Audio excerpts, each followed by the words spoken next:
Good evening, everyone, and welcome to episode 248 of The Ball is Round. My name is Andy Coronado, and tonight we have a great show loaded with talk of CF Montreal, Roses FC, and FC Supra de Quebec's off-season. As always, I'm joined tonight by the myth, the legend, and the wrestling maniac, Elias Grigoriadis. What the hell was that Too much, huh? intro? Too much, Jesus too much, Christ. too much, too much, too much. Hell yeah, man. The wrestling was awesome. I know, We I know. got I fantastic saw. wrestling. Talk to me. We got Talk to me. some How was it? really shit wrestling and then a lot of really good wrestling. So, you can't have one without the other sometimes. But no, it was a weekend well spent. So it was fun. My brother's first ever wrestling show. So Was it worth going through the cold though? It was yeah, it wasn't. freezing. It was bad. I'm not even gonna lie. It was pretty shit. But it was fun though. Like it was fun in the arena, obviously. But yeah, I could not feel my face. It was bad. It was bad. Yesterday, I swear to God, I stepped out of my building for maybe 2 minutes to throw out the trash and went right back in and never looked back, man. I was like, there is no way I'm going out. I even walked my If I dog. didn't have the show, I'd be doing the exact same thing. Yeah, today also I walked my dog, took 2 minutes, and came back. We had you know, a, a sit down with my dog where I was like, we're doing this quick today because this is not there. It's looking bad out there. He understood. Anyways, enough dog talk, enough weather talk. Elias, we are joined by a very, very special guest. We have with us Karim Mehdi of Ensemble Foot Podcast to give us the scoop on all the FC Super roster so far and what we can expect from them. How are we doing, Karim? Thank you so much for being here. Thank you guys for having me. It's an absolute pleasure. We're doing great. I couldn't make it this weekend to the wrestling. I heard that there was a bit of shitty wrestling, but I'm a big WWE fan myself too. But the backstage scene was pretty cool. I think it was Yeah. Cody Rhodes who it was Saturday night. Yeah, the brawl was great. They came right in front of us too. So it was Oh like, yeah, yeah, that was awesome. yeah. You got your money's worth. There you go. See, this Uh, just reminds me of like high school when like people were talking about wrestling and I was like, cool. Yeah, Bring but wrestling back then it was good. I was like, Yeah. all right, that's cool. I guess Triple H, yeah. Thank you But- guys for having me. Really appreciate it. Yeah, no, really, really, and we saw each other in the midweek during the practice, so we're definitely gonna get into all that. Super fun. But just before we get started, guys, just a quick reminder that if you listen to the show and like what you hear/see, click on the subscribe button to support The Ball is Round. While you're at it, make sure to also subscribe to all of our social media platforms for daily updates. We're on Blue Sky, we're on X, we're on YouTube, we're on everything. So just make sure to click on the subscribe, like, whatever it is, right? So let's get right into it. The FC Super off season. So FC Supra de Quebec officially started their training camp earlier this week. All three of us were present at Stade Boréal. What you guys think? What would you guys think about? What was your? I'll start with you, Karim. I know you've been around these guys a bunch, but what was that first? What did it feel like when you were there? I'd say I was impressed, but I wasn't surprised. At the end of the day, like you said, Andy, these are all guys that I've personally either worked with during my time at CS Saint Laurent or that I've now been covering for approximately a year and a half. So I'm used to seeing those guys. I know the quality that they bring, but nonetheless, they brought the quality, and I was really impressed by the intensity, the technical ability of this team, and I think maybe for teams that are further out. They're gonna be pretty surprised by the type of football that FC Supra is gonna be playing this summer. All right, that's super exciting. And nice. What were your thoughts of the first day? It's like the first day at school, right? For a lot of the coaches and the kids. That was exactly the vibe too, especially because again, right, a lot of these players have come up together, right? They've come through the ranks, they've played against one another, they've played with one another through various clubs and high level teams, and whether it's CJEP, whether it's university, whether it's Ligue 1 or Ligue 2, these guys know each other incredibly well. This is a new group, but it's not a new group. These guys know each other. They know their tendencies, the styles of play. So they're not starting from square one. There's already a base relationship, and you could tell just by the way they're interacting, just by the way that they're greeting even the front office, who again a lot of League One connections. It's a lot of FC Saint Laurent, but it's people that are familiar with one another, whether it's across the field or in the same dressing room. So I think that's a good way to start, especially if you want to have a project this ambitious, is that everyone is at least has a good foundation with one another. And that was the vibe. It really was a first day of school vibe, because it's not like, oh, hi, nice to meet you. It's like, hey, haven't seen you in a bit. Nice to see you back. in this stage. Exactly. That's you're very well put. And I think we do have a picture of that first day, because Rocco actually did something very special where he brought in everybody, all the players, like in class, like we mentioned the first day of school, right? And he just wanted to talk to them. He wanted to talk to all the players, just have a sit down and really quickly like just say, guys, we made it. We're here first day and all that. We weren't in the room. We saw them from far, but I'm sure that was the kind of conversation, at least that it felt like they had. It was a long conversation, and obviously they deserve it. It's historic what they're doing, right? So, and again, as you guys mentioned, it felt like a big family thing. It felt like a family, like again, just a big family seeing each other and just glad to see each other together wearing the same jersey, right? So that same day, quickly like that, and there you go. There's the picture. Thank you, Elias, for showing us what it First looked day of like. school, right? Yeah, literally, that's exactly how it felt like, and the vibe was the same. But that same day, they actually officially presented Alessandro Biello as the new FC Supra player. Um, it's crazy to think that we're talking about names like Biello, Chouanière, Rea. These are all familiar names in the soccer community here in Montreal. He hasn't had the easiest start to his pro career. Starting from CF Montreal, in the CF Montreal Academy before being loaned out to Halifax Wanderers last season, where he struggled to gain minutes. What are your thoughts of Kareem? I'll start with you. What are your thoughts with FC Super having him on, bringing him in? Oh, I think it's a win-win. For FC Supra, they bring in a guy who's already played professional, who's already been in a professional organization for literally the majority of his life, nonetheless his playing career.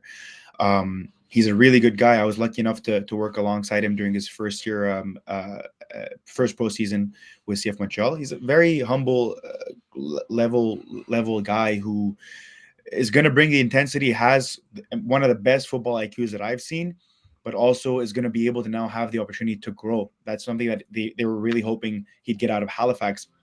And like you said, Andy didn't get the time. He didn't get the playing time that he probably deserved. But he was amongst a very competitive midfield. Was often actually played out of position during that CPL season.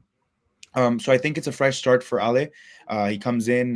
He's going to be able to compete amongst experienced players, but also young and up and coming players. He sort of sits in between them, where he's now had 2 years of professional experience. So he's no longer the new kid on the block, but he isn't some of the other names we'll mention, the Sissikos, the Burenmis that have had multiple years under their belt. But I personally think it's a win-win situation. What about you, Elias? What'd you think when you see that name? I know it was the worst kept secret, so we knew even last week when we were already talking about it. But what did you think when he was officially No, announced? again, you're right. It did feel like a win-win in that, it's clear that Biello was struggling to break into an MLS lineup, and obviously his time at Halifax was not what was expected. But you even saw it in training with CF Montreal. From a technical perspective, he's already at that level. He's at a very high level, and he just needed to kind of grow into his body and kind of maybe catch up to the physical demands of the professional level. So I think that's where his game needs to go. And you could tell, we were talking about this a bit after, Andy. He looks like he's put on some muscle. It looks like he's beefed up a little bit, right? Yeah, And well, we're I looking at him didn't from know. closer than we're used to, right?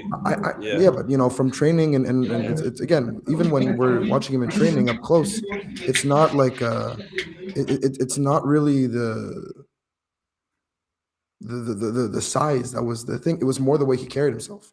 He carries himself like a grown ass man now, which was something that's really important. And I think that honestly, it's good, right? He's obviously growing. He's not like an 18-year-old kid anymore, which is kind of the point. But from a technical perspective, he's gonna walk in and he's gonna be already one of the most uh like Karim said, one of the most intelligent players for sure. I'm obviously very excited to see Alessandro play with the FC Supra, see what he brings. Look, I'll be honest. I saw him playing for the Halifax Wonder. The few minutes he got, I just wanted to see what, because I had seen him at CF Montreal when he Mhm. played a few minutes in the Canadian Championship, I believe, and I really liked technically it felt like he was at the MLS level, but there was something missing, and I tried to see if in the Halifax Wonder was the same thing, and it always did feel, yes, you guys are absolutely right, that it almost felt like it was unnatural where he was being played. It didn't feel Mhm. natural to him, be it on the left wing or wherever. I sometimes they would put him really high up, but then CF Montreal played him really down low. and I think FC Supra's maybe looking to play him down low. But the point being is sometimes it felt like he would disappear in the game. There were moments where he would just kind of the game would go around him, and he was just kind of lost. Now, when we spoke to him, and we'll talk about this in 2 seconds here, when we talked to him in the press conference, I talked to him like I asked him like, what can you tell us about your time at Halifax, like NCF Montreal? And one of the things he said is it was the hardest year of my life, first time living alone. And that is, I think, for any of us here growing up, first time you move out of your parents, it is rough, it's tough, and it can impact your work, it can impact your everyday life. I don't Mhm. know if that's it. I don't know if that's what he needed, maybe to come back home and be able to see what, like, how. But FC Super has to be like the opportunity for him, because Yeah. if not, like, I don't know what's left. I don't know what else he would have. But that's anyways. I'm very excited, as I mentioned. Right, it doesn't take that away. So let's talk about and let's go ahead and talk about the press conference here. There was a press conference, as I mentioned. They presented Alessandro Biello, but there was also Rocco Placentino, Matteo Cabanete, and Nick DeSantis that were there, and they answered a few questions. Was there, Elias, I'll start with you. Was there anything that you took away from the press conference that you really liked? Maybe something you would have, maybe they didn't answer a question you asked. What did you feel about that? I love Rocco because he's already not already he's a professional player, he's media trained, but he's one of those people that masters the art of Mm. getting his message across without telling you anything. Yeah. It's fantastic. He's so good at it. We got a taste of it at the club launch at Mhm. Bois Boulogne what in the fall, and I just asked him about what type of football we could expect from this group, and then he launches into a tirade about like the identity and the philosophy. Like you already told us about that, we get it, Grinta, and grinta, grinta. I was like, okay. and like yeah, I wasn't expecting any bombshells in the press conference. This seemed to be a fairly straightforward kind of like, hey, here's our player, and we'll give you some kind of info. But I really wasn't too surprised. The biggest bit of news was really their loan policy, and the fact that they're not really that keen on loaning or attracting players on a loan deal, or at least not in their first year, their first window. We'll see how that evolves, especially when you got a lot of draft players or a lot of MLS draftees that won't necessarily get the minutes they expected, maybe, and we're looking for like a summer loan. It's entirely possible, but right now, um, you know, I get that they want players that they're gonna know that can stick around for a bit before they try and just get a player for 6 months or a year, because you want to kind of create something sustainable to begin with, and then you want to maybe pepper in some loan players here and there, but you have to build your base first. So I'm not surprised that they don't have any, or the loans are something they're not really going after that aggressively. But other than that, I didn't really learn anything. No. Yeah, but it's hard to say that we learned much, right? Because as you mentioned, they really seem to have mastered the art of the press conference of answering questions. What about you, Kareem? Was there anything? I mean, you know these guys from years back. So what was there anything maybe that you learned that we surprised you, took you back? No, sort of on the same page as you guys. At the end of the day, these are some of the questions that I'm not too stressed about as of now. Rocco's always liked to play football since the Saint Laurent days, and he said it multiple times in front of me. He's like, the day I get a CPL team, I'm hiring you for Nick. So for Nick to be his head coach. So I really expect the same brand of football, which is very possession based, attacking, sort of sexy football that we've seen at Saint Laurent. And they're sort of putting the pieces together. We're seeing a lot of players that have played at that club now move on to Supra. So I don't think it's going to be very far from that, personally. Yeah, absolutely, and we'll get right to it. I know you're already starting on talking about the roster, because we all impatiently want to know a lot more about these players. There's a lot of names, and a lot of names that we've heard a lot about, while there's other names that we've heard nothing about. So we are very curious here, Elias and I. We know we have limited knowledge at times to certain things, but we do appreciate. That's why we appreciate you coming, so that you can maybe enlighten all of us and our listeners to a little bit of the talent that FC Super has brought on. So we'll start with the attack. We'll start out top. I did a little here Excel sheet with what the team provided, the information the team provided. Now, there's some of the things I don't know. I wasn't able to find, like some ages or whatnot. So I'm sorry if some of the information is outdated. But let's go ahead and start with the attack, which is all the way in the bottom. It's a big list. Okay, now in green, we have the ones that are under contract. We have Sean Rea, David Chouanière, Wesley Wanje, Bakary Kabore, and I'm sorry if I mispronounce the name. We No, have it's perfect. Yeah, Omar Kalbuli, Loic Kalkuli. Buemi. I should really stop this. Come on, And Andy. we had Alexander Marcoux, which is a draftee. He was drafted in the 2026 U Sport. And then Mhm. we had what I want to define as trialists because the team submitted them as other. I'm going to go ahead and say they were trialists on the team. We have Alexander Makarova, Olivier Correa, Riyad Bey, Mamadou Kane, and Mathieu Catavolo, and Gabriel Mathieu. Yeah, so let's go ahead from that list right there. Okay, Kareem, I'll start with you. Is there any name in particular that stands out to you? We obviously omitting the Sean Reyes, the obvious ones. Which name stands out to you in the attacking list? Of course, I mean, I'm really curious to see who they're gonna still add on. Mhm. I'm a huge fan of Alexandre Marcoux. I've been following him since he was playing at Ace Blainville earlier. He's still young. He's still in his early 20s. Played at Blainville, then got a move to CS Saint Laurent. But before then, actually went out west to SMU. Sorry, SFU Simon Fraser University, if I'm not mistaken, in Vancouver. Had a mediocre season. Decided it wasn't his type of football. Came back here to Iketer, had a stunner of a season, and now got has been selected. I think he is an incredible striker, but I still do think that they need a different type of striker.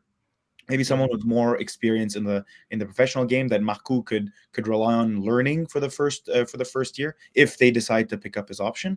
Um, other than that, from the trialist that you didn't mention, Alexander Makarova is a very young. I think he's 16.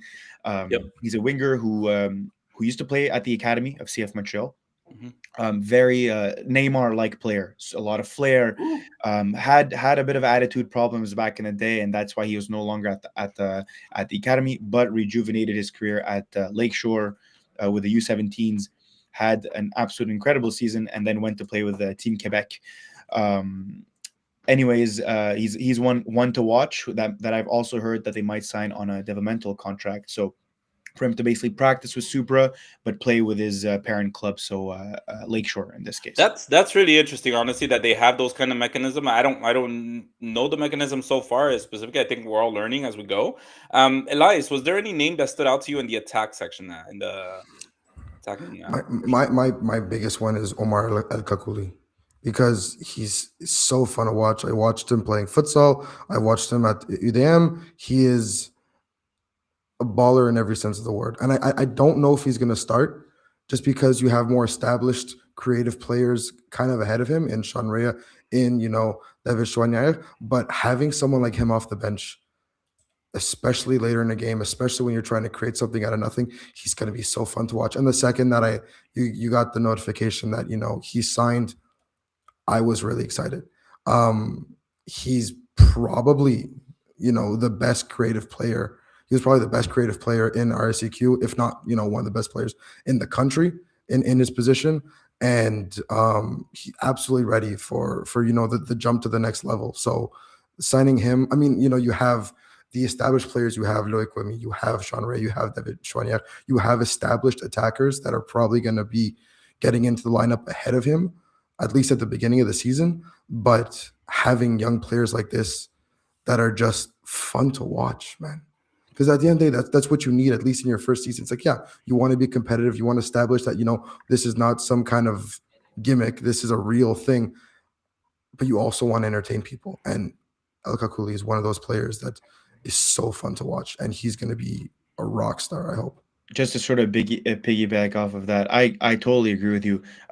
And from now on, we'll just call him Ocho. It's what he's sort of known as on the streets. Done. Everyone calls him Ocho. Ocho. He's always been rocking number 8 since he's a kid. I think people have called him Ocho more than they've called him Omar. But definitely, like you said, Ellie, like he basically he represents what Montreal soccer is, like very very good on the ball, great IQ, fluid, like Mesut Ozil type of player. And maybe, like you said, he might not be a starter, but he'll offer you something off of those last 20 minutes when maybe Sean Reyes gassed, or they're looking for something a bit different. He's definitely at that time, or in his time in his career, where he's able to make that jump, I personally think too. We've only spoken about the attack, and Kareem has already said Neymar. He's already said Metul Özil. I'm really interested to know what we're gonna get when we go to midfield, defense, and goalie because these references are super exciting for FC Super players. For me, the player to watch is Lloyd Quimby, 100%.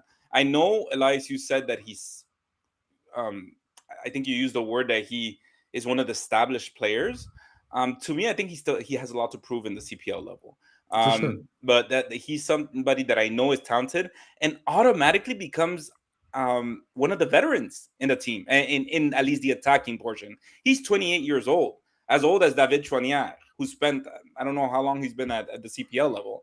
So, but he's not a veteran in a lot of ways either. He's just back with his family, back who with the team that he was really good with. And so I that's a player that I obviously want to see have success because I do believe that he's very talented, but at the same time I think he has a lot to prove in the CPL. So and I again I believe in the potential. I do believe there is that. Now Elias, can you if you can just bring up that graphic again. Now when we see the attackers that are under contract, we have Sean Rea, David Chouanier, Wesley Wanje, Bakary Kabore, OG, we said OG, his nickname, and Lloyd Ocho. Quimmy. Ocho. Ocho Ocho. en español. Yeah. That's true. That's true. So Ocho and Lloyd Quimmy. When we see the ones that, is there anyone in particular that you guys are expecting a big year from? I know it's very early on; they haven't even kicked the ball yet. But is there anybody that just looking at the name here, knowing the competition, you would expect a big year from? If I Yeah, go. could go first, I think we're all expecting big things from Wesley Wanje. I know you guys have him written down as a midfielder, but he's naturally a wing back. So whether it's on the left or on the right, what is nice about Wesley is that he's a natural born leader. He used to be the team captain for CS Saint Laurent when they initially went into the semi pro league, which was 2021, if I'm not mistaken. He's a guy that really leads by example, very hardworking. He's got that green tie identity that we've already mentioned, and very versatile. I expect to see him maybe even cover on the right side, maybe slot in into the midfield. But he's naturally left-footed. But it's one of the guys that has that personality and has also had a bit of professional experience, having spent a bit of time with Valor, not playing as much as he probably should have deserved to, but can also bring that experience and bring it back to some of the guys that have never seen it. Elias, is there anybody that Yeah, you're I expecting a big mean, year from? big year. I feel is relative, right? Because you have the people that have played in the CPL before, you have the people that have played professional football before, and I feel like there's more pressure on them, not necessarily to perform on the field, but to bring the standard up. And to people like Shwanya and Rea, even Loikumi, who didn't get his real chance at Valor, who came back to LaSalle, got his team promoted, and then is back in the CPL where he belongs. Honestly, the pressure on them is not necessarily to lead the team on the stat sheet. I mean, it is obviously because they're the creative forces, but it's more to bring everyone up to the standard of a professional club. And for a lot of these guys who this is their first professional contract, have flirted with professionalism before, right? It's not like these guys came out of nowhere and have never even seen this level of football before. They're familiar with this level of football before. They played against people at this level, and it's more about now the consistency. It's the day to day. It's kind of like what Alessandro Biello was talking about, where some of these guys are left to their own devices a little bit, and now it's more about carrying yourself like a professional footballer. So I hope that these guys can really take control of the locker room and kind of establish themselves as leaders. So I think, especially for David Chouanier, who is the preeminent, CPL footballer on this team, to definitely, act like I wouldn't be surprised if he gets the armband, or at least as one of the captains, and I think he's gonna carry himself like it. I'm completely in the same page as you, Elias. I almost thought you weren't going to say a player. Kareem, I was actually going to say he was saying how Rocco doesn't answer the question. Elias almost didn't answer the I'm question the and diplomatic finished one. it Yeah, off. Took him game 30 minutes. recognized game. Like. Anyways, moving on. But no, I actually absolutely expect a big year from David Chouanier just because he, well, he was the first official signing by FC Supra announced, at least announced, right? And also when I spoke to him, the way and obviously in all his press conferences that he's done, he always talks the same language that you hear from Rocco Placentino or Nick DeSantis or even the coach. He is talking. So he believes, he's bought in this project, and he knows the CPL so well. David still has ambitions to go to the MLS. That's what he told me. He has ambitions to go to the MLS. So he has to prove that to his comrades. Again, mentioning an age, right? He's the oldest in the team as of today, right now. If I did my research correctly, he's the oldest in the team as it is right now, and he needs to prove and show his experience. And yeah, that I would expect a big year from him. So just on that point, older would be Oussama Bouranmi. He's 35 years old. Um, 36, you're right. or 36, yeah, Yeah, even, yeah. you're right. We've got Sissoko who's up there too. Nice. A few vets in there, but yeah, definitely one that could have. But just to sort of also, if I can add another mention Go for ahead. me, and on the same page as you initially, Andy. For me, I'm expecting a huge year out of Loic Remy, a guy that, in my opinion, plays better when he's at home, and now he's getting the opportunity to do that. He plays better around his friends and family. He's someone who, like we mentioned initially, knows these guys, and got his chance initially in CPL. Maybe didn't really fully bite it or grab at it, Hmm. and this is going to be a huge year, and he's going to be relied upon. And we really want to see that the Loic that we know and love can do it at this level and can really do it. And we're all behind him. We really do believe it. Yeah, yeah, and definitely, as I mentioned, Loic, I believe in his talent, I believe in all that, but it does look like he came back. At least the first times I saw him, I don't see him on a day to day. I don't know how he's playing on the field, but he did look a little bit like he needs that boost, right? Like he needs a little bit of better performances to kind of boost and get him back on track. Now let's go ahead and move on to the midfield.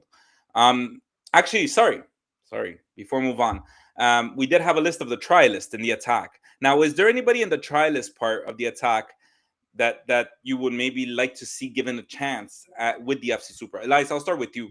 Is there anybody that you would like to give us The a first try? thing that pops out is Mamadou Khan, leading scorer in Ligue 1.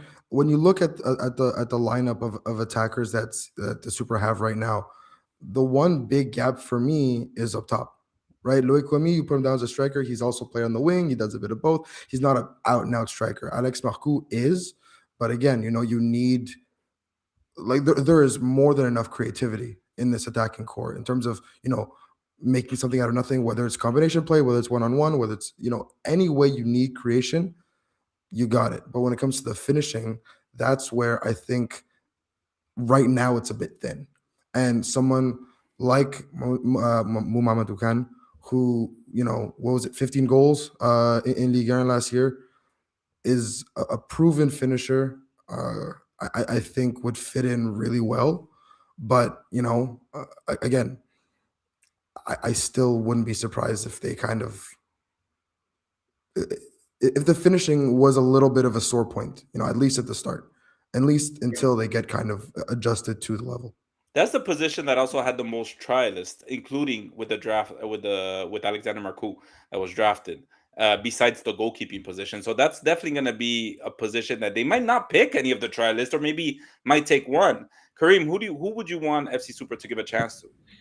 I agree with Elias that Mamadou Khan would be amazing, especially considering that he has professional experience, spent the majority of his career at the academy, but then got a move to Edmonton when that club was still around. Then also spent time in Vancouver with Vancouver FC. So he's seen the CPL. 2 years ago, knocked out Halifax with that famous penalty to move CS Saint Laurent on to play Toronto. I think he'd be a great shout. But my personal pick is someone that we say in French, il pue le football. He reeks football, Stinks of football. stinks it. Yeah, it's Riyad Bey.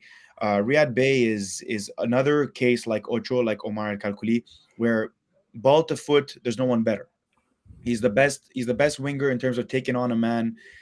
After there's going to be some training in terms of the professional side of things, of sort of having how to what's the word, how to be in a professional environment. But if they get that down, they have a gem that's basically around waiting to be picked up. Riyad Bey is one of the most electric football players that I've ever laid eyes on. Okay, well, we'll keep an eye on that, and then definitely a lot of talented trialists.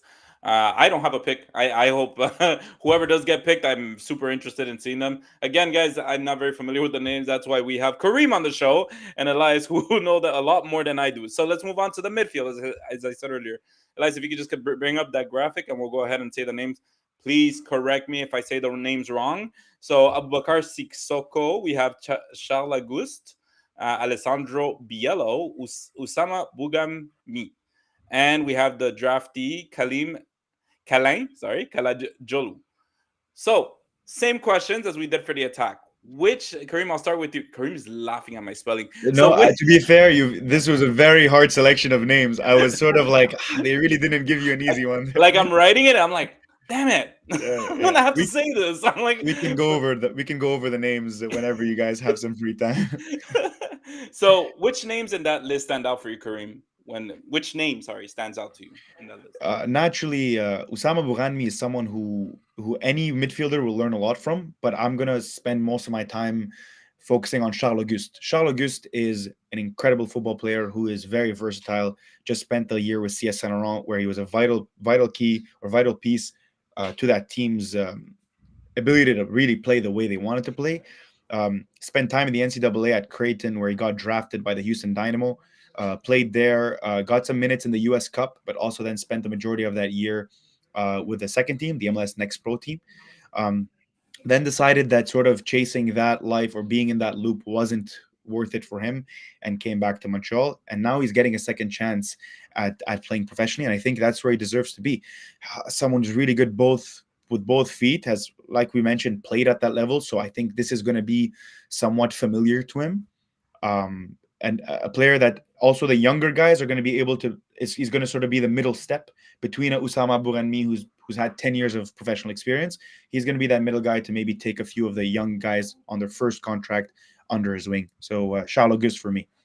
All right, Lice, any names there that stand out to For you? me, it's Abubakar Sissoko. I've been following him since U Sports, where he was objectively the best player in the country for the Carabin. He was a force of nature, man. I used to cover him when I was at the when I was in Concordia, and I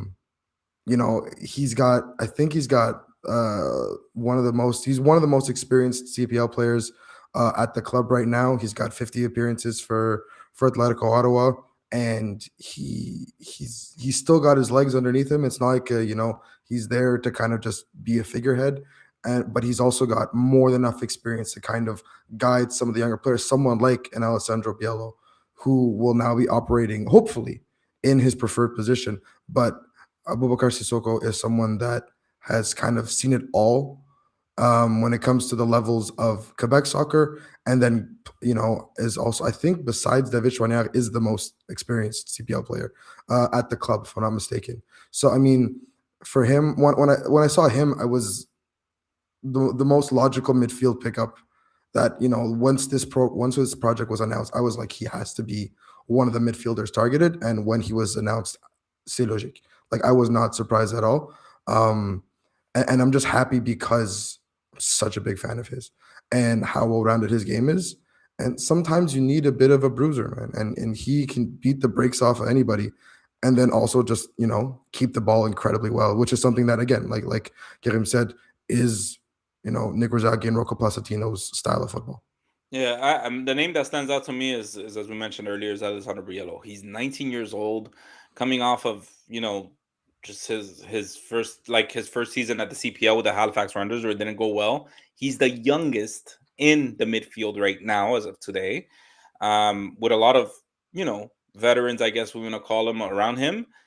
Hopefully he can stand out and really make a name for himself, because the kid's got potential. There is absolutely no denying that. So I definitely stands out for me. I didn't think he'd still be at the CPL level this year. I thought he would have gone back to MLS, but obviously there's work to be done, right? And again, going back to that list, is there anyone in particular that you guys would be expecting a big year from this year? Elias, I'll start with you. It's Karim Speak. It's Charles Auguste. I think he's got the most upside in the group.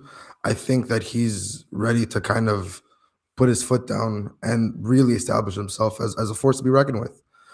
He's in his prime right now. He's got the experience. He's got the professional experience with Houston Dynamo too, and with his entire parcours. And I think he's going to be probably the most relied upon player in the middle of the field for the season. Curry? On my end, I'll go still local. Usama Bouranmi, ex pro in Tunisia. He played in Saudi Arabia. He's got bags of experience, maybe more than all the other midfielders combined. Mm, But I'm more surprised. I'd be more curious to see how much can he give you at this level? You know, at 36 years old, or you're not the freshest you've ever been. He's definitely one of the better players in terms of IQ, and is going to teach a lot. But how much can you get out of him over a full season? He just played a League Two season with Lakeshore, where he was in and out of that squad due to either personal or injuries. So of course he's an incredible football player, and if he can stay healthy, I think he'll have a really important role for the squad. interesting, He's, interesting. it's Roy Kent time, you know. It's the old head in the locker room time. Yes, the references. But look, we didn't have any try list officially in that section, a pure midfielder. But there are some players, as you guys saw in the attacking, and you guys will see in the defense too, that do play the midfield as well. But anyways, we're gonna go ahead and move on to the defensive portion. If you can again bring up the graphic for me, thank you. So we have Mathis Chrétien, we have Ismail Yeo, Kisen Ferdinand. That name is so familiar. And the next one too, Clement Bayaha, Thomas Leboeuf, Isaiah Bayer, and this one I'm not even gonna try, Eliakim and Nathan Goulet. So back to that list, man. It is these names, man. I'm Welcome Elias, to I'm making gonna you make work you for Montreal. read. them. I'm gonna make you read the next one because that's So challenging. you're gonna do the play-by-play for Oh my god, this season, that huh? is rough. And I need all their nicknames, all their nicknames. So let's go ahead. So Kareem, I think I started with you earlier. I'm going to start with Elias. Anybody that stands out in this list for the defense, I mean, like you Elias? mentioned, right? Keyshawn Ferdinand, Clement Baya are two names that, you know, if you follow CF Montreal, you're quite familiar with. Another one that stuck out to me is Mathis Chrétien, you know, who played in the States, who has, you know, a lot of upside. He's 22 years old, and he has his ceiling is super high. Um, my bigger concern right now that stands out to me is this defense feels a little thin, right? I think they need, right? We talked about the established players in the midfield. We talked about the established players in the attack. Right now in the defense, it feels like there's still some stuff missing, right? And again, they said that they want to finalize. They still have a month. They've imposed themselves as kind of like soft deadline of the end of February to finish this roster. So they're by no means finished, but the defense right now is where my biggest concerns lie because you have all these players with super high upside, obviously, and a bunch of people that are U23 and are going to fill out those minutes. That's great. But you still need people to kind of be that anchor. And that's where my bigger concerns lie because I don't instantly think, okay, like these guys are going to be the most relied upon people right away. Yeah. And Kareem, I'm just gonna ask you a question here because before I ask you like about the list is can you tell us a little bit about Eliakim? Because he is the youngest defender. He's coming from Saint Laurent. He's 16 years old. He's a trialist, not officially under contract. What can you tell us about him as far as prospect and all that? Another guy that's been heavily discussed in terms of developmental contracts. Eliakim is very young, like you said, but he's got the physique of a man. Had a really good season playing, not with the semi-pro team for the majority of last season with Saint Laurent, was playing with his age group or slightly above, but then actually came in to join the first team towards the end of the season, where a lot of the guys that play NCAA moved back to the US. Played in the final of the Coupe du Québec or Coupe de Ligue 1, whatever it's called, where Blainville ended up by winning 2-1, and had an incredible game. He was able to go toe to toe with Abdul Binate, who was another striker that we didn't see at the trial because there are rumors that he's signing in Estonia. But he is the current League One Ballon d'Or holder, Abdul Binate, and he went face to face with the 16-year-old Eliakim, who I think did a pretty good job. That's another player that we're going to definitely be hearing a lot about. Hopefully, we won't have to pronounce his last name. But yeah, he's definitely one to look out for. All right. So who in that list stands out to you? I know again you followed a lot of these names for a while back now. Is there anybody in that list of defenders that stands out for you? Um, sort of to go off the same page as Elias here is that this is a very thin back line for now, and it's a head scratcher because I've been looking at all the other options, people that are being either their options picked up in the CPL or not, and what are we sort of left with is a very thin back line and not many Montrealers left to be picked. So I'm expecting a huge year out of Keyshawn Ferdinand. I think he's going to be the leader. He's currently the guy who has the most professional experience and sort of skin in the game compared to the other center backs. If we know Nick Rizaghi, one thing we do know is like he loves to play a three in the back. So that means one extra center back. And now you're looking for three replacements, and you're just looking at basically already three that are signed. So there's a lot of guys that still need to come in. How much of a role they'll be playing, we don't know. But Keyshawn Ferdinand is my pick. I would have loved to see. Maybe we'll get into the rumors in a bit, but I would have loved to see another Oh, few he's guys got join. scoops. He's got scoops, Elias. All right, all right. Well, thank you for that. And Elias, just going back to you. So, just the ones that are under contract. Is there anyone in particular that you would be expecting a big year from? Yeah, I mean, Karim kind of laid out the important pieces, right? And uh, I really don't have all that much to add because I'm not as intimately familiar with some of these players. Right. I think that has to do with the lack of depth so far. I think the biggest thing that stuck out to me was Nathan Goulet, who's a trialist, because he really is that kind of traditional central defender who has also played at Saint-Laurent and who's familiar with Nick Rizaghi's system, who played against TFC and in that Canadian Championship run, and is maybe a bit less possession savvy, but he's more of an old school style defender. But again, I take a look at this list, and they kind of need a bit of nastiness, and I kind of need someone who's going to kind of establish a defensive presence.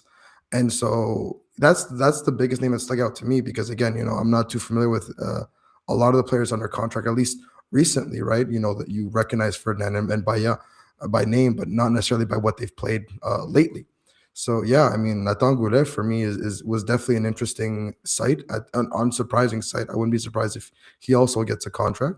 Mhm. Um, but again, the lack of depth is still concerning. Yeah, well, look, Clement is the one that really stands out to me. That I will go also, and I'll answer my own question. That I expect a huge year for him because he's got MLS experience. He does. He's played under Wilfred Nancy. I mean, he knows what it takes to be a really, especially if you're telling me right now that Nick likes to play a back three.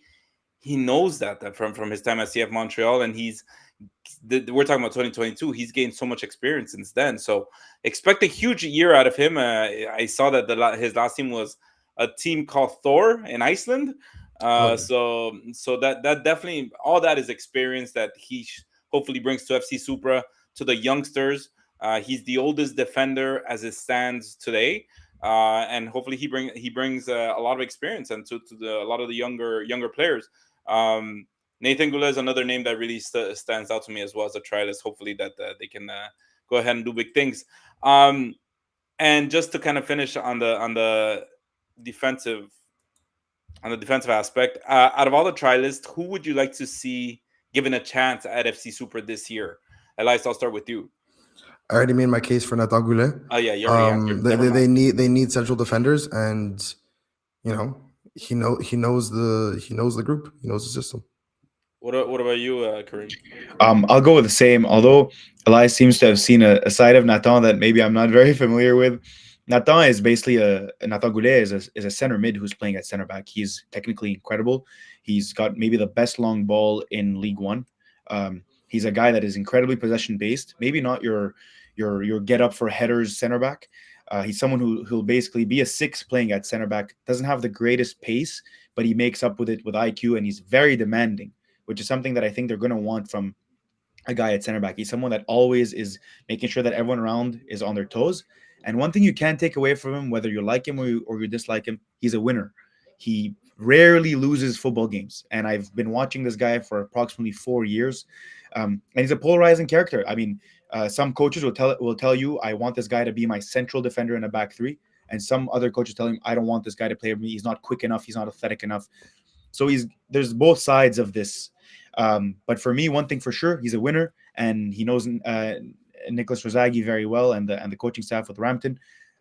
So I think that's one guy I'd like to be seen given a chance. Awesome.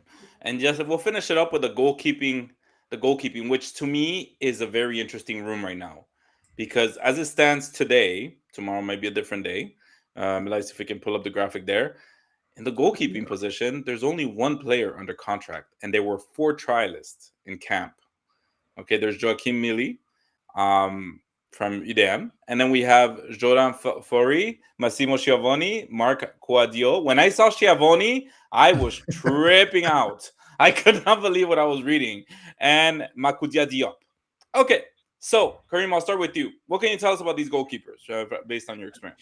Based off the 16 years experience, old, man. yeah, based off my experience, Joaquim Milli is the discutable starter. Like this guy is going to be in between the sticks. He has although that says next to his name UDM Carabin, he that would probably be on the bottom of his CV.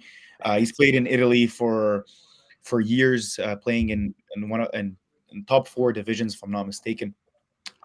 He's an incredible goalkeeper and a guy with experience, so he's definitely going to be starting between the sticks, unless knock on wood anything were to happen. And now it's basically who's willing to take the backup position, who's willing to sit on the bench for the majority of the season, maybe be called upon, and that's now you're looking at a Diop from from Longueuil, excuse me, who is incredibly tall. When I saw him in He's a person, monster. Yeah. he's like 6'7", I think. Yeah. And sorry, Elias, it's not a joke. Yeah, there we go. They're all there. And he would be an interesting option, although I don't think is technically the greatest with his feet, but he's a great shot stopper. Um, and then I've also heard rumors of Lakeshore goalie Jeremy Sanon, who is Mm. very young. I think you Mhm. guys might have heard of him. He used to play at the academy. Also, potentially a dev contract for him to basically practice with Supra and play his games with Lakeshore.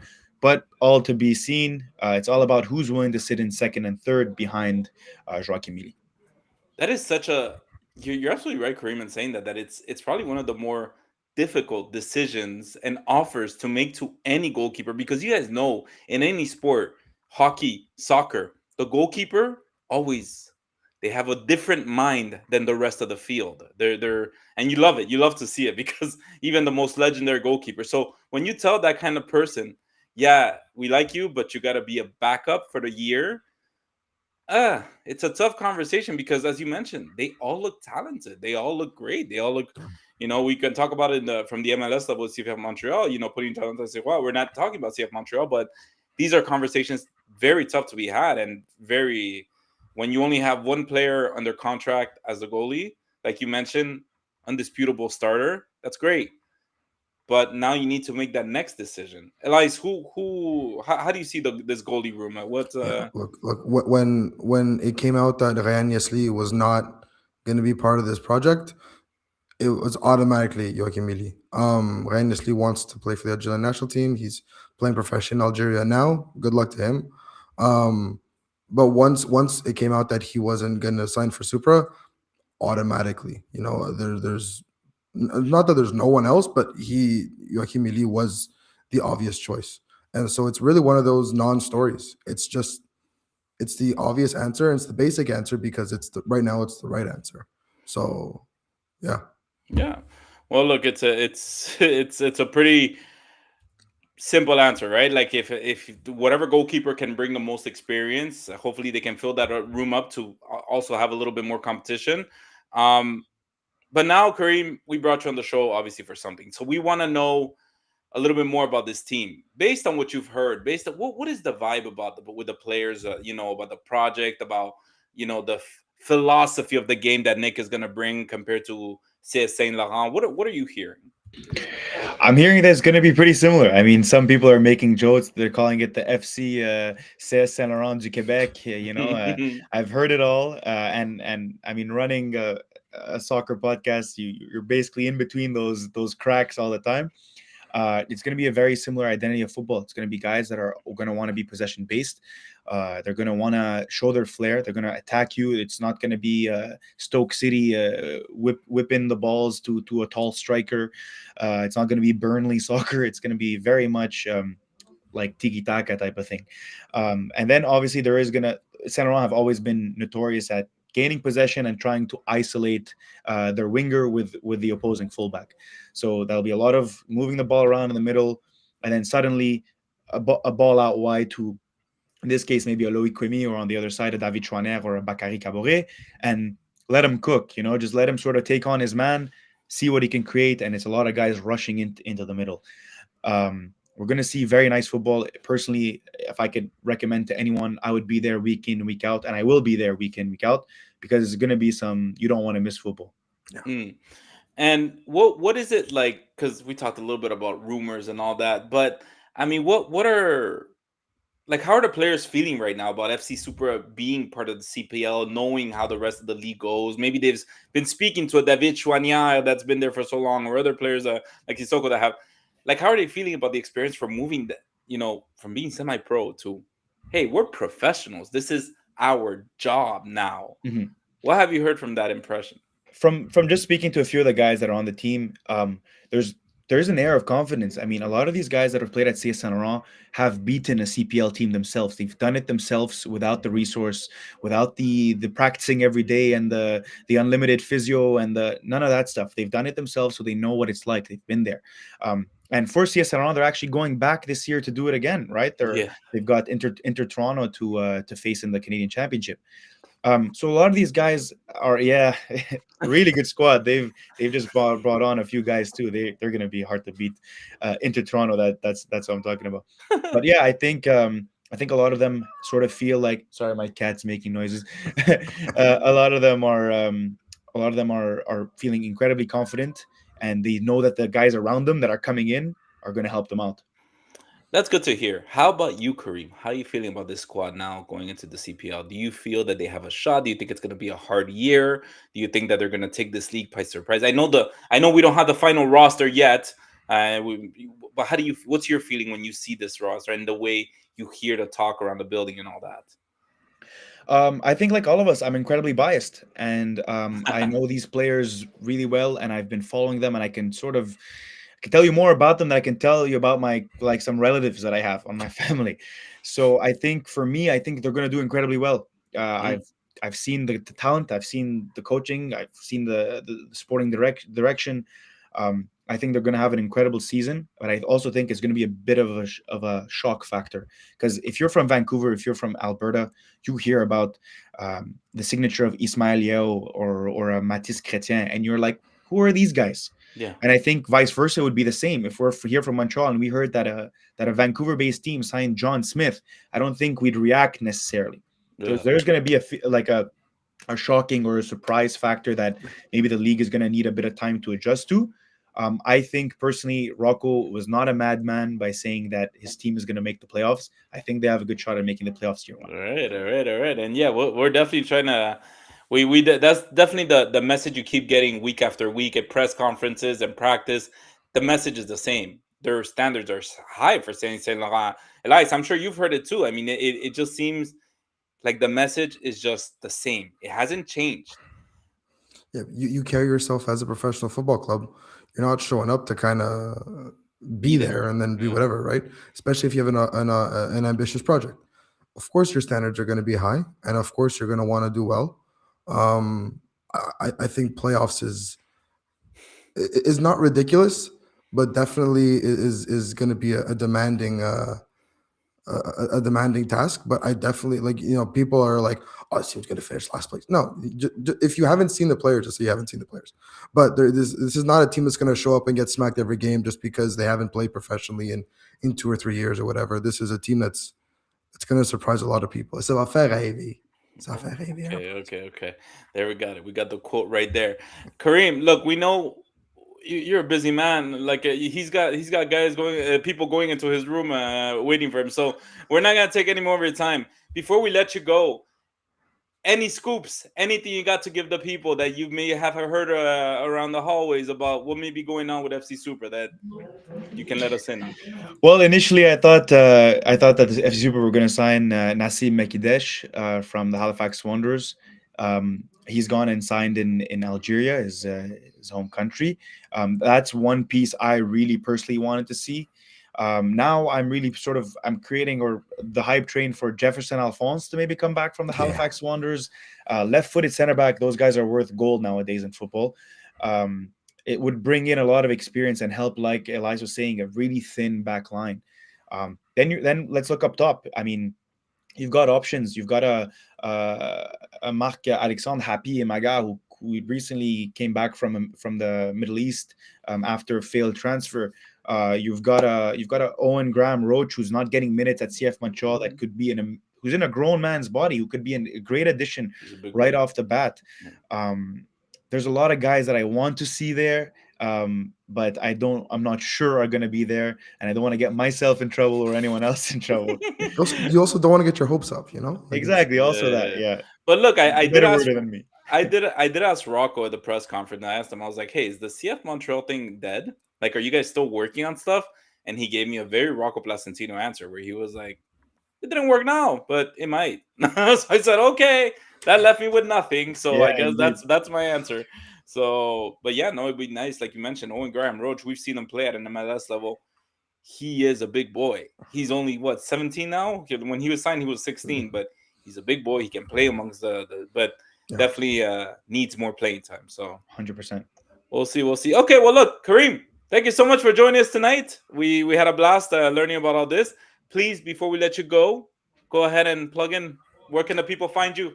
Of course. So I'm less interested in promoting personally my personal brand. It's just the podcast that I run with my friends. So it is in French, but you can find us here at On S'en Foot on YouTube. We're also on Instagram, On S'en Foot Show. It is a French podcast about local football here in Montreal or in the greater Quebec region, let's say. So from League One, League Two. This year we'll be hopefully also covering FC Supra and the Roses, just to just sort of go over results from the francophone side of things. I'm joined also by Montreal local journalists like Moral Krax, Food Blogger, and Panenka. Those are the three guys that are primarily on the show alongside myself. I'm just the host. I'm sort of what you're doing, Andy, putting the conversation out there, and they really bring the majority of the insight. We go over news, so whether it's transfer rumors or just like week in, week out results, we speak about the games. And like I said, you guys can find us on YouTube at On S'en Foot. And thank you guys for having me on here. Yeah, no worries. And First, man, thank honestly, you if for joining there's us. anything that's a common theme here amongst Montreal fans and everything, is that they believe in Montreal soccer, and Indeed. we need more people like you, Kareem, and And on like some you guys too. podcast Yeah. that believes in the talent, in the program, and everything here in Montreal, and covers it and provides the information to people. So thank you so much, Kareem, for what you do for the community. Thank you so much, on some foot. You Thank guys are you. definitely bringing a lot of excitement to soccer, and we're definitely gonna go ahead and see you at Stade Boreal We sure will be. for the next game. We'll share a So poutine together, boys. so before we go, and thank you, Kareem, we're just gonna have a word from our sponsor.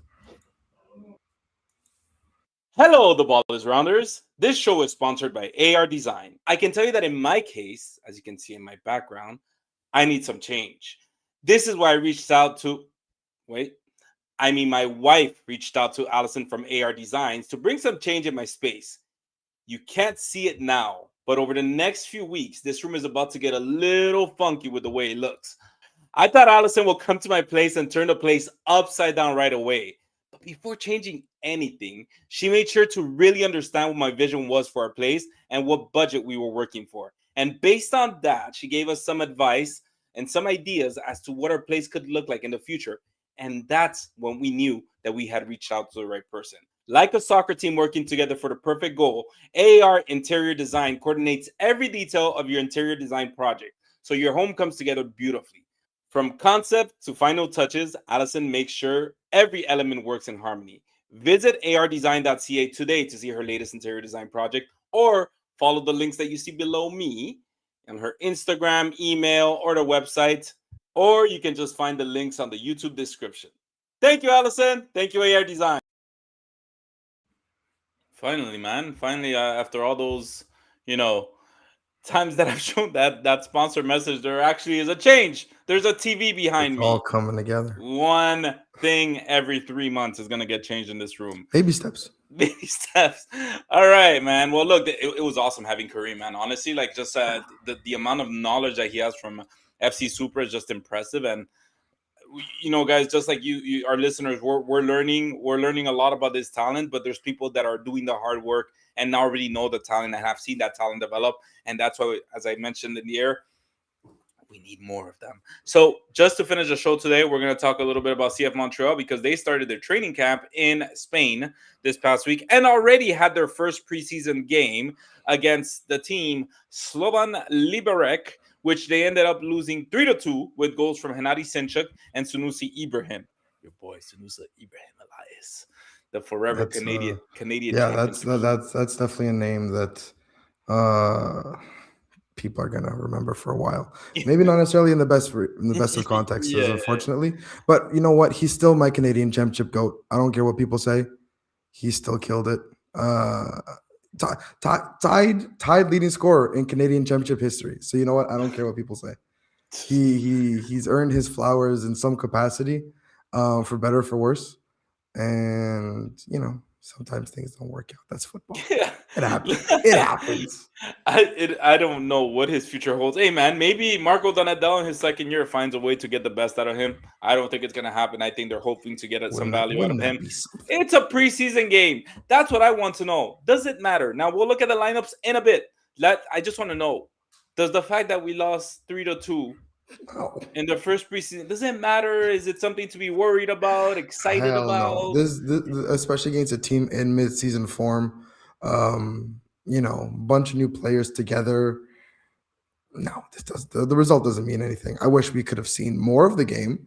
But even the highlights, even all five goals don't mean anything. It doesn't Yeah. mean a single thing. I mean, it's nice to see Sinchuk and Ibrahim get on the score line. It's nice, but it doesn't It's mean nice to necessarily much. see Simchuk win a header. Look at that. I didn't even know Yeah, that. That's my takeaway. He won a header. He yeah. scored the rebound. Obviously, it wasn't on the header that he scored, but he won the header. Look But at that. he's playing, which is important because when we were watching him last That year in too. Yeah. Marie Victorin, he was not. He was on the side along with Giacomo Vrioni and all that the whole time. We really didn't get Yeah. much to see him much. So now it's really nice to see him and partake in the preseason games. But let's go ahead and look at the starting lineup because that does matter. Who is lining up? Yeah. And We have where no is idea more how they important. played. So at goalie, this was the first half. So at goalie, we had Thomas Gillier, and in the back line, we had Efrain Morales, which is good to see. We had Brian Vera, Alec Guboglo on the left back, David Bugay on the right back, Victor Loturi and Matty Longstaff on middle, Torholson as a left mid, and Sinchuk as a right mid, as well as two strikers. Wow, are we seeing the end of the 10? 4-4-2. Prince Owusu, Honestly, and I don't think so. is it the end of the 10? No, and I'll tell you. At least I don't think so. And I'll tell you why. It's because right now this team has 4 out-and-out strikers. You got Owusu, Rios, Graham Roche, and Ibrahim. And I think especially this first game, was more a get everyone on the field kind of game than it was a this is the formation we're going to play this season kind of game. Mhm. Because I still fully expect them to bring in more attackers. Because let's face it, for all the good that they did, bring in the players that they brought in so far this offseason, this attack right now, if you start the season right now, this attack is horrible. Yeah, This attack is shocking, yeah, right? Because even Jaime is not necessarily fit.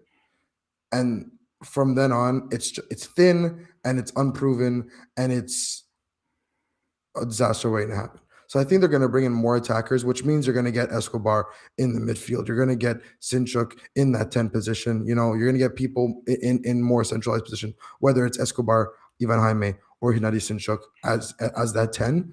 But I think the 4-2-3-1 is going to stick. What I was more interested in, and again, we'll show you also the second lineup. yeah. In a minute, hold on. Let's finish up with But the it blends into my theme though. yeah. Specifically the left back position, because it was Thorhausen at the left back, and in the first half it was Guboglu. Yeah. And if you remember last week when I put on my tinfoil hat and I said Marco Donadell wants a right-footed left back to act as the winger, while the left winger tucks into the midfield and plays almost like left-sided 10. Yeah. There it is. At least for this game, Yeah. so far I am vindicated. Yeah. But I again, like I said, right?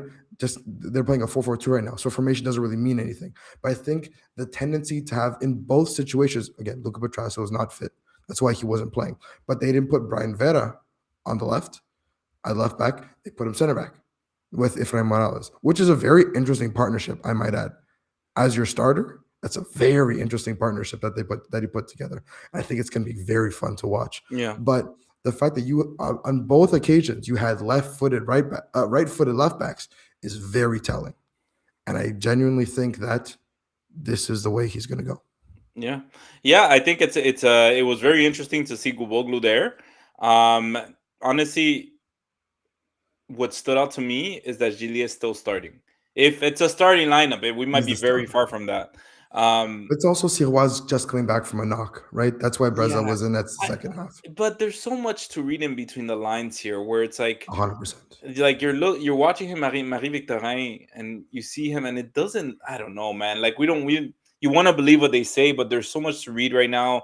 I mean, we just talked about it with the FC Supra, telling a goalie that he has to be a backup now because of the goalie that came from loan from your sister club. It's just not okay. I remember when it happened What to happened to James Pantemis in and literally 2023? what I was gonna say. And when I talked to James Patemis, it was during the 2022 season when he was benched. 2023 season when he was benched, I think, It was by Jean Losada's first Sirois. year. By It Jean was it was the Losada year, so it was Yeah, 2023. 2023. I talked to him. I was like, "Hey, man, how you feeling? Like you got benched, you know?" And he was like, "Dude, I'm healthy." How do you think I feel, Andy? He was like, "I'm healthy." I was like, "So why aren't you starting, man? You killed it last year. You killed it at the beginning of the year. It's not your fault you got injured." It was. It sounds like a very dumb conversation that I'm having, but it was. I was like, seriously, like, why aren't you starting? And he was like, That's football. I don't know. But you can tell that for a goalie, and I speak specifically to the goalie position because they are very special personalities in my opinion. And we get a shout out from CFM Data Zone. Shout out, man. Um, it is c'est dur. It's hard for a goalie. It shout out. Robbie also calling us soft. How Yeah, dare you? man, we are okay, Never. and we No. own up to being soft. Okay, Speak for that's yourself. Also, good that's evening, Pat. that's that's why we talk. That's why we talk about soccer and don't play it. Okay, but I play anyways, soccer. I almost blew my knee out last Monday, so exactly. I still play rec league Almost soccer. didn't do it. Almost, but Shout out QCSL. but anyway, so the point being is that there's still there the Gilia situation, the goalkeeping situation is one that's serious concern for me, in my opinion. We already saw that Gazdov got loaned out, so you're not really sure what's going on with that room, what the decisions are being made. I personally love that they're keeping Breza around. I think he's a very important figure to the goalkeeping room and to the He team. won an award last year, right? He's incredible, and you hear For good just go reason. to one practice and see what Breza's doing. If he's not actually on the drill, he's yelling at everybody to put their shit together. It's any team needs that. So but as for the rest of the goalkeeping situation, don't get it, don't understand it, and the truth will only come out years from now when If it somebody doesn't, decides to talk about it. But let's go ahead and look at the second half lineup. As you showed a little bit, but we had Sebastian Berza, Sebastian Berza, the goalie, Brandon Craig, Bodi Hidalgo as center back. We had Torko Holson at the left back, and JMR at the right back. Um, I'm gonna say the lies before I move on. Just before I move on, what happened with JMR this week? Not okay. I'm just gonna say it. I know I put in my social media. Um, the whole I know people have spoken about it, but I did want to take 2 seconds on the show to say it. It's not okay. Whoever you are, whatever you do, don't there's no place in sports for any kind of racist remarks towards any human being or anybody. Okay, so I'm sorry, I just had to put it in there, Elias. 2 seconds, and I just move on. In midfield we had Victor Lotori, Samuel Piet, left wing Oger Escobar, Mahalo Poke on the right hand side, Owen Graham Roach, and Sunusi starting up top. So that does look a little bit more like a backup lineup. Now, Piet would technically, in this case, be considered a backup. Um, We were talking about that last year, Elias. We were talking about that at the end of the year, were we? We were talking about him being a backup this year. What are your thoughts on that? I think if it's not at the beginning of the season because you want something a bit more sure, I think Victor Torres worked his way into a starting position, no matter what, 100%, with yeah. all the work he's put in. I don't think Matty Longstaff has been super convincing. I think he's put in good shifts. I think that, you know, with what is asked of the midfielders in Marco Dondel's system, his work rate and then also his comfort on the ball probably puts him ahead of Samuel Piet. We haven't seen Ivan Losenko play yet, so it's impossible to determine. He's also coming in at 21 years old, unlike Sinchuk, who came in at 18. So I think he's more prepared to hit the ground running. But right now, Samuel Piet, I feel like is a step behind, right? He had the surgery, he came back, he's fully healthy, which is great news. But I'm not entirely convinced that he's going to walk in and be like a starter. I think Longstaff right now, if the season starts today, tomorrow, I think Longstaff and Latour is your starting partnership in the midfield. And And Losenko. yeah, but we haven't seen Losenko do anything. Yeah, but So it's tough to say. It's tough to say, right? We haven't seen him in training. We haven't seen him in a preseason friendly. We haven't seen him in any capacity, and neither have the coaches. That's the thing, right? It's not like us who don't have eyes in Spain. He didn't play, yeah, right? So you're not going to start someone that you have not seen play at all yet. You yeah, still want to kind of get a feel for him, and he also needs to get a feel for his teammates. Tomorrow, it's Luturi and Longstaff. I yeah. think that's just the I reality of it. guess. Yeah. I don't know if I necessarily agree with Longstaff. I think he has a lot. Maybe he needed a full off season with the team to fully understand Marco Donadel's lineup, and then we can really see him at his best. But I definitely do believe that Samuel Piet is might not be the starter, and it's not that he's not talented and he doesn't. But at his age, coming off a very serious injury, that was not physical, unfortunately, it was something else. It I think it kind of, as you mentioned, takes him a step back from everybody else in that mid. So I hope that they sign somebody. Personally, you talked about this last year, Elias. Okay, and I'm going to talk about it this year. Okay, if this team really wants to make a splash this offseason, this team has always been very opportunistic to certain rosters, not just in the MLS, which we're going to get to in a second, but also to worldwide, to other leagues. Absolutely. Eustachio, That's the dream. he's in a very bad situation right now. Oh, Very bad yeah. situation where he needs minutes before the World Cup. He You're needs 100% minutes right. because the midfield is clogged up for the Canada men's national team, and he needs to prove that he still got it. Why not pull an Ivan Jaime kind of deal where you can maybe loan Luca, him? if you're watching or if you're listening, fucking get it done. Two guys here. Fucking Two, get it done. no, but no, I'm serious. Like okay, So am I. imagine you're I'm not trolling. I was serious about it last year, and I'm dead serious about it this year. That is the move. it's situational. In a perfect world, Yeah. right? This is not a perfect world, Andy. Yeah. But Yeah. your comment does lead us actually into a question we got from Pat. Yes. Do you think CF Montreal has a bigger acquisition up their sleeve? The Benteke situation leads me to believe that they wanted to, but the GAF has delayed it. Andy, not in a perfect world, in the real world, is there something bigger in the pipeline or Yeah. not? I do think so. I do think that they're really working. I know I mentioned it last week, and Hattie comes, look at this, but I do believe that they're working hard, and I don't think it's done with Thomas Aviles, and we're going to get to that in a second. But I do think they're lining up for a big signature. I don't know about superstar. I don't know, but an impactful one, but one that is important for this team and what they want to do this year. That could give the fans, Elias, that could give the fans a reason to believe that they actually want to be competitive this year. That's what I think. If they don't make I'm not saying sign a 5 million DP. I'm not saying don't, but I'm saying if they don't make a splash with another player, I'm going to at least again before the season starts and we don't have the benefit of hindsight, this offseason that I rated a B minus so far is dropping down a full letter grade. Because let's face it, right now, the Take a lead. team with the defense that you set up and even parts of the midfield is on the right track for a rebuild. The attack is shocking. You've lost Dante Sealy. Ivan Jaime looks to be so far looks to be unreliable physically in terms of just your best ability is availability. Olher Escobar, I don't know what he did, but Marco Donadel does not seem to trust him. Opoku and Mahala are kind of just running out the clock on their contracts. Owen Graham Roche, who we talked about with Karim, is physically ready, but not technically or football IQ ready for the MLS.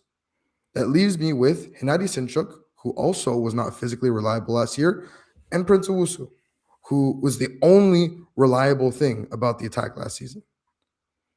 Shocking.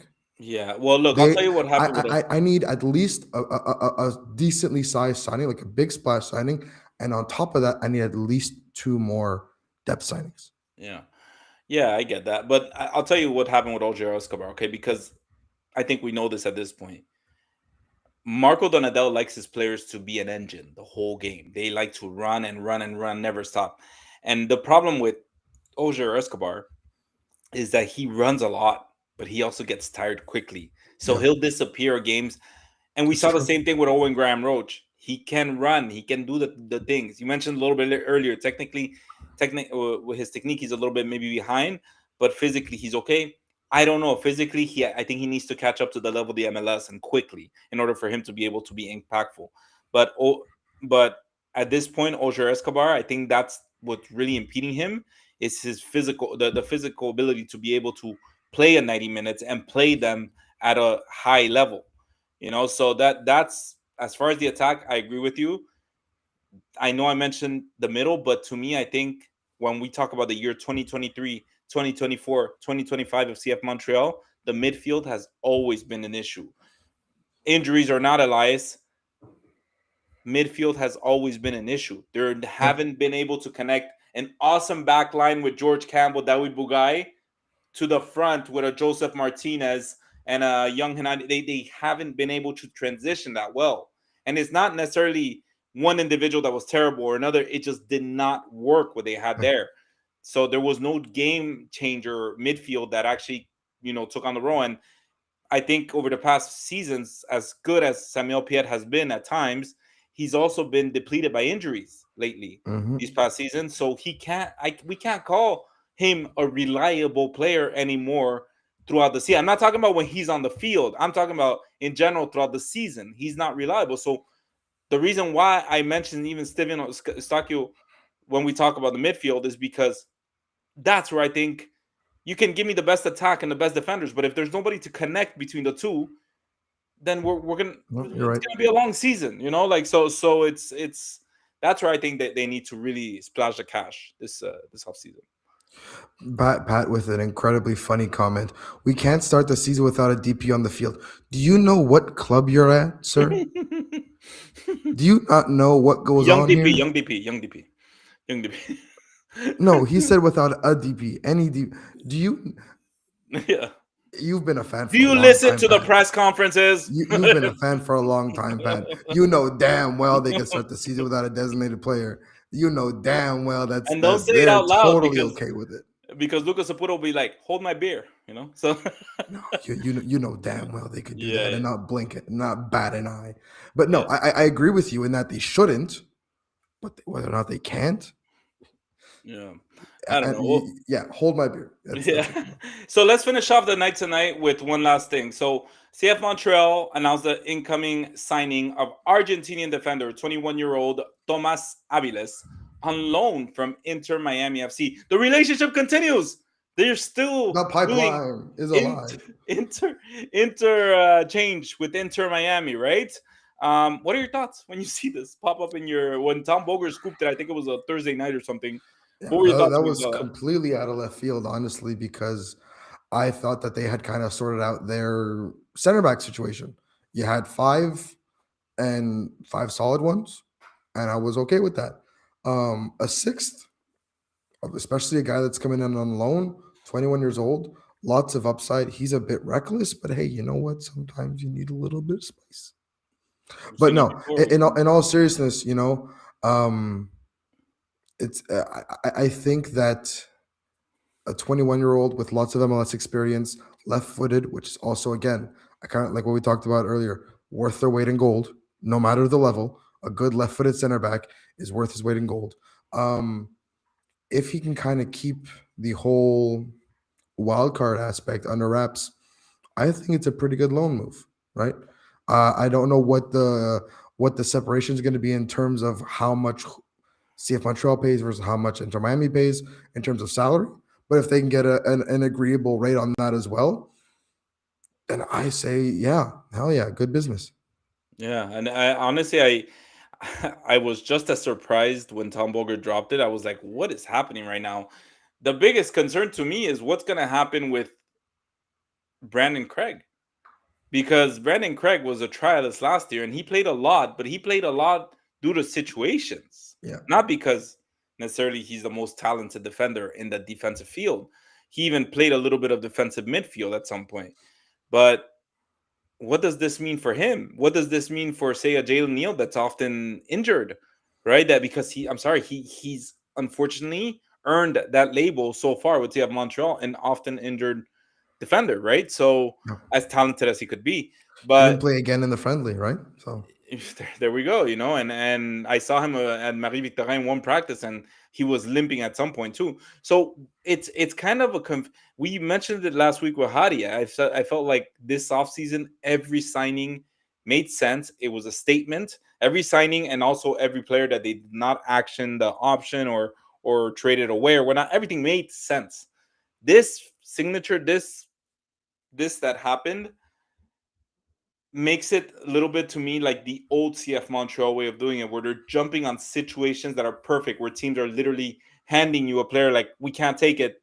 Because right now, I don't follow the Inter Miami team closely, but I do hear that they are having issues between with some of the roster movements because they've got too many people that want to play for Inter Miami, right? And Tomas Aviles came into Inter Miami. I think he was one of the first signatures after Lionel Messi. I might be wrong, but he came with a lot of prospect and a lot of hope, and it just didn't work out. And we don't know if the stage was maybe too big for him, because it is a big stage to play for Inter Miami when you have Lionel Messi, Luis Suarez, Jordi Alba, and you mhm. have all these names, Busquets. But maybe in a smaller market team like CF Montreal, less pressure, doesn't understand the French language necessarily, he will be a lot more comfortable. But again, do they see him as a starter? Do they see them as a prospect?